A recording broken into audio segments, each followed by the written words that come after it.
Hey there, welcome back to Reddit XO, the best channel for Reddit cheating stories. Be sure to like, subscribe, and hit the bell notification for more stories like these. Time for me to go. I had a wild ride that ended well. I've been a lurker here for a few years, helping others where I could and reading everyone else's stories to help heal my own. This community is really incredible. I don't believe I'd be where I am now if it weren't for everyone on here, the good and the bad. I'm confident in declaring that my infidelity adventure has come to a conclusion, and I'm ready to move on. If anybody is interested in my little narrative, hardships and ending, please read on. Mostly, I simply need to get this off my chest. Infidelity. My 13-year-old wife, with whom I have a 12-year-old kid, was found to be cheating on me with many people. I'm a computer and was able to retrieve TXTs, screenshots, personal notes, movies, and the entire shebang, which I patiently kept up over months to make a strong case. She had been cheating for 3 years and had to be treated for STI as a result. I got checked and I'm clean, thankfully. She cheated while I was at work, when I was with our kid, when I was doing chores, you name it. I also discovered she was a high-functioning who took out credit cards in my name and piled up tens of thousands of dollars in debt in my name. Debt that will take me 5-6 years to repay, harming not just myself but also our kid. With all of this data, I created a separation agreement, which I double-checked with a lawyer for accuracy. I showed it to her one morning last summer, 2019, and she freaked out and struck me a couple of times. I phoned the police to have her removed from the home. I did not press charges, but the officers did. She had been high on a combination of perks and beer that morning. I provided her with all of the proof, gigabytes of it, later that week and requested she study and sign the paperwork. She challenged the conditions of the agreement, requesting that I grant her full custody, merely so she could get more government funds since she does not work. Fortunately, I had a few strong stances, and I pushed her hard to have this done considering what she's done to my life and the lives of our kid. She consented to sign the document. She ended up with nothing, no alimony, no home, no property. I just upped the amount of child support I was paying. Overall, it cost me $2,000 by the time it was signed, which is a bargain compared to some of the prices I've heard on here. I was no longer enraged. I was so depressed that I didn't even celebrate the signing. I only wanted she would overcome her addictions. Unfortunately, it did not occur. She continued to rely on government aid, was homeless for a while, ultimately obtained an apartment, but continued to misuse drugs and alcohol while refusing to get treatment. She now faces multiple criminal charges, and she also destroyed my house one evening when I was gone, shattered windows, spray-painted a message on the wall. Fortunately, there were cameras. She hasn't gotten any better, and she only sees our kid a few hours a week, a full downhill spiral. I cared for her for a few months. Despite the damage she caused in my life, I still tried to help her out with favors, but eventually I said F it. She chose this for herself, and I gave up pitying her and cut contact with her through a restraining order, with restrictions to only contact me about our child. She has repeatedly broken those terms, barging into my home, intruding onto the property, and harassing calls and texts. There was just no attempt to improve her position. The following. I had no intention of meeting anybody since I had been put off by my ex's experience with relationships. But I had a great connection with a girl who was a little older than myself. In every aspect, we had a lot in common. We ended up dating and became close as friends. She had also left a marriage under similar circumstances, so we were both aware of what the other had gone through. I couldn't be happier.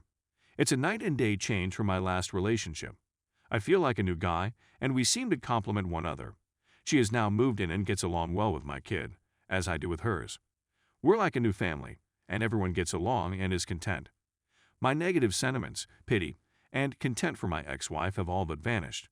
I don't even think of her until she texts or calls concerning our kid, which is a rare event. It's good to have that period of my life finally seem like it belongs in the past. Things can improve. I know a lot of you are suffering, fearing the worst, having worries about the future, and regretting your decisions. I thought the same things, that I'd never break out of that rut, and that my life would be a nightmare. Even though I'm still tens of thousands of dollars in debt and currently having my home restored, I'm in a good mood, I got out of the hole, and you will as well if you stay with it. The amount of time it takes to heal is not fixed. It will arrive when it comes for you. I wish you all the best of success, and thank you everyone for your time. Story 2. Wife cheated on me with Aaron Boner. Hello and welcome to everyone. My age is 28 and I have been married for 6 years. I have 2 children. As a result of our trip to Hawaii in February, I learned that my wife had been having an affair with the operator of an airline. My wife and I took a trip to Hawaii in September of this year. In the past, we had always stayed in hotels in Hawaii, but this time we decided to stay in an airline to get a more authentic sense for the island and its people. When we arrived at the airline, we were greeted by the owner outside. He was a young guy in his 30s who worked as a Vans photographer and was a wonderful person to be around. We had a terrific vacation for the whole week, and staying in an airline was a fantastic idea. After we left the island, the owner of the airline made a comment about my wife on social media, and he paid special attention to her. She became entangled in a number of his traps. His pitch would be, "Leave your deadbeat husband, and I'll make your fashion career spectacular," he said. "Come live with me on the island," he'd say at the end of the conversation. "I'll see if I can get you a job at Vans," he'd offer. Everything in my marriage seemed off, and I could constantly sense that something wasn't quite right. I would approach her about particular difficulties, but she would always dismiss them as unimportant and irrelevant. She spoke with him mostly via social media platforms such as Snapchat, Instagram, and FaceTime. One day, I got so interested that I started looking for evidence to support my theory. At first, I felt bad about sneaking around behind her back, but I felt forced to do it. I came across an email she wrote to a psychic in which she questioned the psychic. "Do you see anything with a person named? He has just entered my life?" I was intrigued by her question. As soon as I got on the bike, my heart began to sink. When I got home, I instantly pulled out my phone and sent her the contents of the email. Of course, she denied everything and gave me the runaround, and I was willing to accept her word for what she said. I could always sense when something wasn't quite right, whether it was 6 or 10 months later. I'd always remember her face when I asked her what the email was about, and it caused me a dreadful feeling inside every time I thought about it. As a result, I started having odd dreams and was unable to sleep well. It soon progressed to the point of having an anxious panic attack, which was something I had never experienced before in my life. These attacks would take place right before I went to sleep every night. I eventually turned to marijuana in order to relax and sleep better at night. During the summer of 2019, with her sister to celebrate her birthday. Due to work obligations, I was unable to take the vacation I had planned. Of course, I paid for the whole trip so she could accompany her sister, and I had no clue she was meeting up with the owner of the airline, where we had previously been in secret. It was at night that she crept out the door when her sister was sleeping, and the guy picked her up in his car. They were said to have had a fight in his car before parting up. She claims she was uncomfortable the whole time, and that she felt bad as soon as she got inside the car. As a consequence of her actions, she has felt dreadful, remorseful, embarrassed, and even suicidal at times. She had been keeping this little secret for more than 2 years. She opted to come clean about it because we were experiencing difficulties in our marriage, and I eventually sat her down and told her that I feel it is in our best interest for us to separate. That came as a total and utter shock to my system. Her relief that she no longer had to carry it about with her was my first reaction, followed by happiness and relief for myself. I didn't say anything. I just hugged her and wept together all night. These were the most painful days, and possibly even weeks that followed. I couldn't stop myself from thinking how I had missed this. What is it about me that has pushed her to explore a new romantic engagement with someone else? It's been more than 4 months since I discovered the truth, and every night before bed, I'm filled with regret and misery. Every morning, the first thing that comes to mind is that she has betrayed my trust. For the first 2 to 3 hours of the day, I'm generally sick and feeling nauseated. We've had a lot of heart-to-heart chats, and I really believe she is sad and wishes she could go back in time and reverse things, but for some reason, I continue to feel sick and nauseous every day. Update.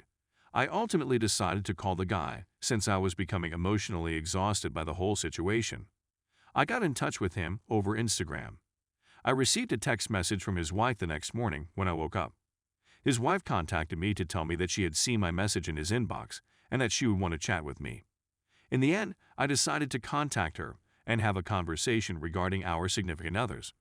I was expected to learn how deeply my wife was invested in the relationship and how far she was willing to go to see it through, but she didn't have any evidence to share with me. She claimed to have seen just one screenshot of my wife in a bikini on his phone, which she claimed to have seen. She said that the picture seemed to be a snapshot of a post on her Instagram account. In other words, My wife did not send him anything special to look forward to. She went on to explain her husband's personality and how he acts. She said that he is a narcissist who is interested in other women, and that my wife is one of the 100 other women who have contacted him via Instagram. She said that she has attempted to enlist his support, but that he has been quite antagonistic. In a sidebar, she told me a story about his renting out an apartment on his property to a fitness model, and how one date he forced himself on her, but she protested so fiercely that he had to abandon her. I believe they came to an agreement not to press charges against one another in their private conversations. As a result of my conversation with his wife, I am certain that my wife got associated with a predator. As with the hundreds of other girls he abused, she got ensnared in his web of deceit. My wife, in my perspective, was a victim of circumstance.